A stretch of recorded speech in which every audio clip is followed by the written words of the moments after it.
Martínez para Torales y va Torales. Ramírez dentro del área. Vamos Guaraní por ganarlo, por lo menos por el honor. Amagó Torales al arco. ¡Gol! Doblete de Torales. ¡Gol!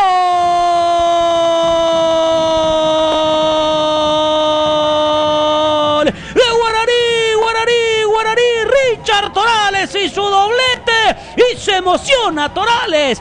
Es cierto, no sirve de nada para avanzar a la siguiente ronda, pero hay que tener siempre honor y dignidad para entrar a una cancha, y esto tuvo Guaraní, que con muy poco le está haciendo frente al equipo chileno, por supuesto, de mayor jerarquía. Pierde por goleada la serie, pero por lo menos se despide con dignidad este Guaraní. Torales y su doblete. Guaraní se despide así de la Sudamericana, lo da vuelta, por lo menos para adornar esta estadística bastante negativa por el resultado abultado. Guaraní derrota a la U en La Hoya. Doblete de Torales. Guaraní 2, U de Chile 1. Invencido vencedor.